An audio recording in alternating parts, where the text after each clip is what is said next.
नेपरा के चेयरमैन और मेंबरान ने मिलकर अपनी तनख्वाहों में खुद ही 3 गुना 220% 20 से 22 लाख रुपए तक इजाफा कर दिया।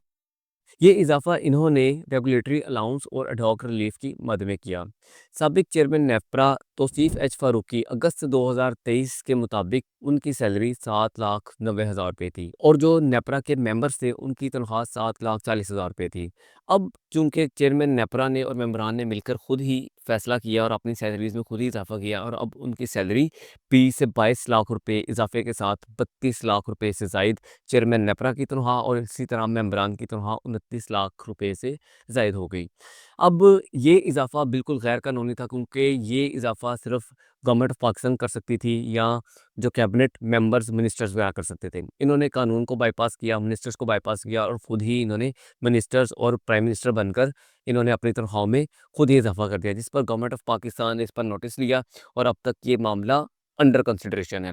अगर हम गवर्नमेंट ऑफ पाकिस्तान की बात करते हैं जो कि इस वक्त मियां मोहम्मद शहबाज शरीफ साहब की हुकूमत है और प्रोविंशियल में भी पाकिस्तान मुस्लिम लीग नवाज़ और मरीम नवाज़ की हुकूमत है और चंद माह पहले पंजाब में भी इन्होंने अपनी तनख्वाहों में खुद ही 5 से 10 गुना तक खुद ही बिल बनाकर खुद ही मेंबर ऑफ प्रोविंशियल असेंबली के मेंबर्स ने और जो स्पीकर डिप्टी स्पीकर ने मिलकर अपनी तनख्वाहों में खुद ही 5 से 10 गुना तक इजाफा कर दिया, यानी कि ये तोहफा हमने अपने आप को खुद दिया है। पंजाब में तनख्वाह में नज़र-ए-सानी बिल की मंजूरी दी गई थी जिसमें 5 से 10 गुना तक इजाफा किया गया था। इसके मुताबिक जो प्रोविंशियल असेंबली मेंबर्स की जो तनख्वाह थी वो थी 76,000 रुपये, जो कि बढ़ने के बाद 4 लाख रुपए से ऊपर चली गई थी। फिर इसी तरह वज़ीर की तनख्वाह जो कि 1 लाख रुपए थी, जो कि 9,60,000 रुपये यानी कि तकरीबन 10 गुना तक इजाफा किया गया। फिर इसी तरह स्पीकर की तनख्वाह 1,25,000 रुपये थी, जो कि बढ़ने के बाद 9,50,000 रुपये हो गई और डिप्टी स्पीकर की सैलरी जो कि 1,20,000 रुपये थी, जो कि बढ़ने के बाद 7,75,000 रुपये पे चली गई। यानी कि अंधाधुंध इजाफा।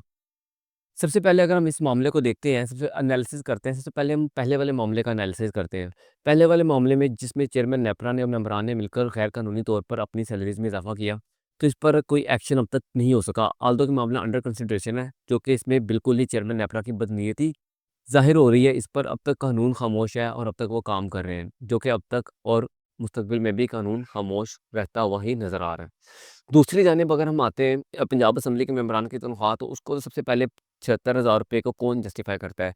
अब सबको पता है कि जब एक प्रोविंशियल असम्बली का मेंबर जो है वो इलेक्शन कमीशन के इलेक्शन कमीशन के कानून के मुताबिक सिर्फ 2 मिलियन या 4 मिलियन ही लगा सकता है इलेक्शन कैंपेन पे, जो कि बिल्कुल सफ़ेद झूठ है कि नेशनल असम्बली में 4 मिलियन और प्रोविंशियल असम्बली में 2 मिलियन तक ही वो जो है वो इलेक्शन कैंपेन में लगा सकता है। यहाँ पर करोड़ों रुपए चलते हैं, 5 से 10 करोड़ रुपए तो सिर्फ इलेक्शन कैंपेन में लग जाते हैं, जिसमें जो है वो तशहीरें होती हैं, फ्लेक्सेस लगती हैं, जलसे होते हैं, फिर उसके बाद जो है वो रेंट पे दुकानें ली जाती हैं, उनको ऑफिसेज़ बनाया जाता है, तो फिर ये सारे मामला चलते हैं और सबको पता है कि 5-10 करोड़ भी कम है इलेक्शन कैंपेन के लिए। तो सबसे पहले तो 76,000 रुपये तो मेरी समझ से बाहर आता है, जो कि अब बढ़ने के बाद 4 लाख रुपए तक हो गए हैं या 9 लाख से भी क्रॉस कर गए हैं। चेयरमैन जो है वो चेयरमैन और डिप्टी स्पीकर और डिप्टी स्पीकर की सैलरीज़। तो इनकी पहले वाली सैलरी भी जस्टिफाइड नहीं थी और जो अब है, अब भी बिल्कुल भी जस्टिफाइड नहीं है, क्योंकि इनके लिए ये पैसा मैटर करते हैं नहीं, इनके बिज़नेसेस हो रहे हैं, काम हो रहा है, ये तो जस्ट फ्यूल के तौर पर है। ये तो इनके जस्ट पर्क्स वगैरह ही हैं।